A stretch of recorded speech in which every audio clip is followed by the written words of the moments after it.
제가 듣기로는 얼굴이랑 오른쪽 팔까지만 거의 멀쩡한 상태였고, 그 중에서 공학 박사까지 하려던 남 사람이 육아를 위해서 경력 단절을 겪고 척추가 부러지고 네. 아빠가 전업으로 육아를 하는 그런 작품이 얼마나 있느냐. 그러니까 아빠가 박사 학위만 마치면 예언처럼 같이 많이 놀고 시간도 보내고 더 잘해줄게 이렇게 했는데, 막상 취업을 하려고 보니까 그 약속을 지킬 수가 없는 거예요.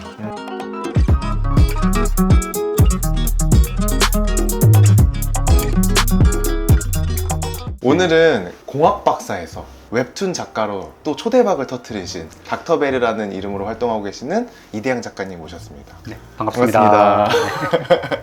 근데 제가 작가님의 그 일대기를 쭉 보면서 느낀 거는, 제가 항상 좋아하는 속담이 있거든요. 삶이 레몬을 주면 레모네이드를 만들어라. 레모네이드가 아니라 레모네이드 회사를 차리신 분입니다. 공감하시나요? 네, 정말 삶이라는 게 별로 뜻대로 됐던 적은 많지 않은 것 같은데, 그럼에도 불구하고 어떻게 여기까지 온 걸 보면 기적적인 삶이었다고 생각합니다. 네, 하나하나씩 저희가 이제 얘기를 들어볼 건데, 가정 형편이 안 좋아하셔가지고 표현하시기로는 좀 암울한 대학생을 하셨다고 했는데 어떤 상황이었나요?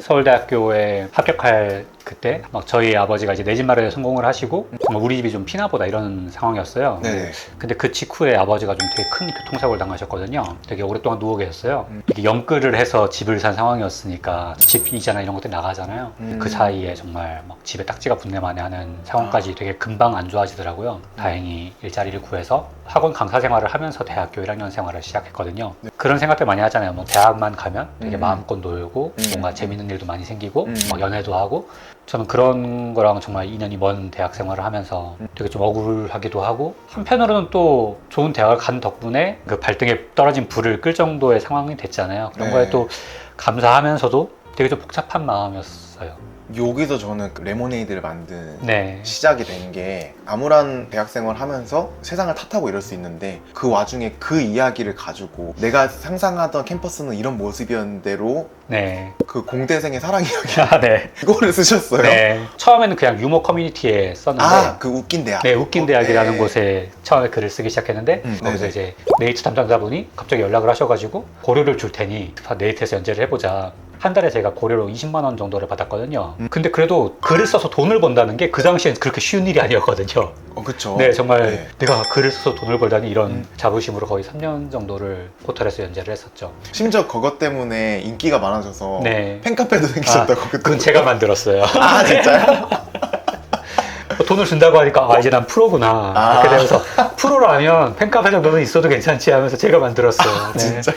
그렇게 또 하고 나서 막 출판도 되고 영화와 계약도 하고 이러면서, 제가 그때 정말. 휴학을 하고 글을 쓰고 있었거든요. 아, 진짜요? 네, 막 영화가 된다 이렇게 되니까 이게 내 길인가 보다. 내가 공부를 하다가 공대를 가긴 갔지만 내 갈 길은 여긴가 보다 이러면서 휴학을 하고 글을 쓰고 있었어요. 근데 갑자기 영화사가 도산을 했거든요. 다른 영화 때문에. 네. 그래서 제가 갑자기 실업자가 됐어요.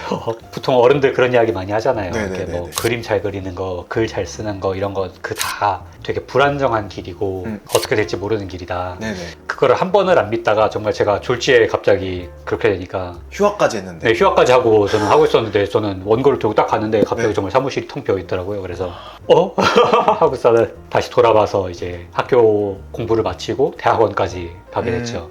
그리고 이제 2015년에 그러니까 서울대 박사 과정을 밟고 있는데 아이가 태어나신 거죠? 네. 육아를 위해서 네. 휴학을 하시고 네. 육아에 전념하셨어요? 사실상 거의 중단에 가까운 결정이었죠. 다들 그 얘기 했었어요. 박사학위를 딴 뒤에 육아를 해라. 제 입장에서 막 기껏 박사학위까지 땄는데 그때 그만두는 것도 뭔가 안 될 것 같은 거예요. 네. 저는 지금이 아니면 안 된다, 약간 그런 기분이 들어서 네. 그때 이제 결정을 내리게 됐었죠. 도중에 제가 트램폴린에서 까불다가 척추가 부러졌어요. 제가 듣기로는 얼굴이랑 오른쪽 팔까지만 거의 멀쩡한 상태였고, 그냥 근무력 상태라고 해서 이게 덜렁덜렁하는 감각은 있고 힘을 제대로 이렇게 쓸 수가 없는 상태였어가지고 네. 화장실까지 가는데 한 달 걸렸거든요. 저는 제 인생에 딱히 정말 아쉽다 싶은 그런 게 그리 많은 편은 아니었는데, 그 박사학위를 정말 마지막에 그만둔 그게 생각보다 너무 아쉽고 네. 마음에 뭔가 맺히는 거예요. 그래서 네. 아내가 다시 일어나서 건강을 되찾으면 이걸 꼭 마무리를 지을 수 있다면 지어야겠다. 그래서 그때 한번 결단을 내리고, 네, 회복한 후에 이제 교수님을 찾아가서 부탁을 드렸었죠. 그냥 지나간 일을 덤덤하게 얘기하시긴 하지만 내가 몸을 제대로 못 쓰게 됐을 네. 때에 대한 절망감이 엄청 컸을 것 같아요. 척추골절 이런 사고 겪으신 분 중에 한 20% 정도는 거기서 이제 큰 차이 없는 상태로 평생을 살게 되신다고 하더라고요. 그러니까 그럴 수도 있다고 생각을 하신 네. 거죠. 아 그러면은 그거에 대해서 좀 대비를 해야 되지 않을까. 그 아까 제가 말했던 삶이 레몬을 줄 때 레모네이드가 아니라 레모네이드 회사를 차려줬다는 게 네. 이 대목인데 그러면 내가 평생 이렇게 살 수도 있으면 내가 뭘 할 수 있을까 네. 하다가 아내분이 추천한 게 그림을 그려봐라 맞나요?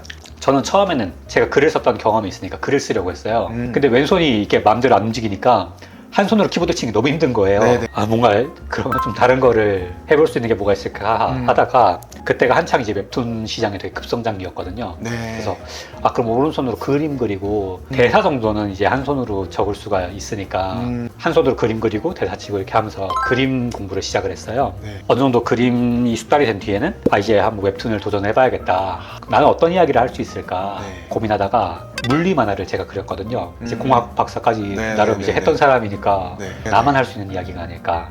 근데 아무도 거기 관심이 없더라고요. 그래서 좌절을 하고 그때는 이제 어느 정도 몸이 회복된 상태라서 이제 학교로 돌아가서 박사학위를 마치고 그 다음에 이제 취업이나 이런 걸 알아보다가 네. 제가 저희 아이한테 계속 그런 이야기를 했거든요. 그러니까 아빠가 박사학위만 마치면 예전처럼 같이 많이 놀고 시간도 보내고 더 잘해줄게 이렇게 했는데 막상 취업을 하려고 보니까 그 약속을 지킬 수가 없는 거예요. 그게 너무 미안해서 이제 좀 갈등을 많이 하고 있었거든요. 다시 한번 글이나 웹툰을 그려보는 게 어떨까 이렇게 고민을 하고 있으니까 저희 아내가 와서 그 이야기를 하더라고요. 당신 일상만화 한번 그려보는 게 어떻겠느냐. 아 소재 아이디어를 네. 던져주신 거였구나. 네. 그 저는 처음에 말도 안 되는 소리라고 했어요. 네. 베스트 도전에 있는 작품이 4,000작품인데 음. 그 중에서 일상 작품이 1,000작품이다. 그게 어떻게 정신연재를 되겠느냐. 근데 아내가 거기서 딱 한마디 하는 거예요. 그 중에서 공학 박사까지 하려던 남 사람이 육아를 위해서 경력 단절을 겪고 척추가 부러지고 네. 아빠가 전업으로 육아를 하는 그런 작품이 얼마나 있느냐. 그 얘기를 또 제가 찾아봤어요. 근데 없는 거예요. 거지. 그래가지고 이제 정말 혹시나 하는 마음에 그렸는데 반응이 괜찮더라고요. 그래서 탄생한 게 닥터 앤 닥터의 네. 육아일기. 네. 여러분 근데 여기서 끝인 것 같죠? 아닙니다. 웹툰을 하고 계신데 2019년에 혈액암 사기 판정을 아, 네. 받으셨어요. 제가 2019년 7월에 네이버에서 연락을 받고 네. 2019년 9월부터 연재를 시작하기로 했거든요. 네네. 근데 제가 2019년 8월에 갑자기 혈액암 사기 진단을 받았어요. 이제 네이버에서 합시다 이렇게 되니까 정말 저는 이제 긴장이 좀 풀려서 번아웃이 왔다고 생각을 했어요. 네. 근데 뭐 너무 좀 상태가 몇 주씩 지났는데도 나아지질 않고 뭐 계속 설사, 구토 이런 게 이어져가지고 내가 좀 몸이 좀 많이 망가졌나, 뭐 배탈이 났나 이런 정도 마음으로 병원에 갔는데 암이라고 얘기를 들어서 갑자기 또 청천벽력 같은 네. 상황이 된 거죠. 그래서 근데 암이 다른 질병에 비해서 그나마 좀 어떻게 보면 상냥한 부분이라고 해야 될까요? 다행인 부분은 대부분의 경우에는 막 그래도 한 몇 년 정도 시간은 있거든요. 네. 그래서 이제 담당자분께 솔직히 말씀을 드리고 이런 상황이긴 하지만 그래도 5년 생존율이 그렇게 나쁜 편이 아니고 제가 할 수 있는 데까지는 할 테니까 연재를 하고 싶습니다. 이렇게 말씀을 드렸더니 담당자분도 이제 그게 더 도움이 될 것 같으면 그렇게 하셔도 됩니다. 만약에 휴재가 필요하면 말씀해 주세요. 이렇게 말씀해 주시더라고요. 그 제가 듣기로는 한 번도 늦은 적이 없어요. 아, 네. 저는 이제 항암 치료 같은 걸 받아야 되니까 그 시기에 제가 일을 못 한다는 걸 아니까 막 그 전에 이걸 미리미리 해놔야 된다는 그게 마감의 문제가 아니라 정말 난 세이브가 없으면 이 생활을 이어갈 수가 없다는 그게 있으니까 정말 악착같이 하게 되더라고요. 오히려 미리 보기가 처음에 3개였는데 나중에 네. 5개로 늘었어요. 막 그렇게 작업을 하다가 나중에 아니었습니다 이렇게 되니까 정말 많은 분들이 충격을 받으셨죠. 암 닭이면은 어쩌면 내가 죽을 수도 있겠다는 네. 생각을 하잖아요. 그럼 몇 년 안 남았겠다 하면 저는 일을 안 할 것 같거든요. 어떤 걸 하고 싶으실 것 같아요? 저는 그 남은 시간을 최대한 즐길 수 있는 뭔가를 할 것 같은데 막 저 이게 영화 보고 이런 거 되게 좋아하거든요. 영화 네네네. 보고 게임하고 이런 거 되게 좋아하는데 막상 그런 이야기를 들으니까 그런 게 하나도 재미가 없어요. 게임 막 하다가도 내가 이거 해서 뭐하지? 약간 그런 마음이 확 들면서 정말 뭔가 무미건조한 그런 저는 살면서 그런 일이 없었는데 네. 정말 뭐를 할 수가 없더라고요. 그런데 작품은 제가 죽어도 남잖아요. 뭔가를 남기고 싶으셨군요. 남기고 싶고 저희 아이한테 그런 기록을 보여주고 싶은 거예요. 뭔가 아빠가 이렇게 너를 가졌고 너를 키웠고 아빠는 이런 생각을 했었고 이런 일을 겪었고 이런 거를 저희 아이한테 정말 남겨주고 싶었어요. 그래서 되게 작품은 정말 제 인생에서 그렇게 집중해 본 적이 없다 싶을 정도로 집중이 되더라고요. 그래서 그거를 내 아이에게 물려줄 유산이라고 생각하고 그렸다고 생각하니까 네.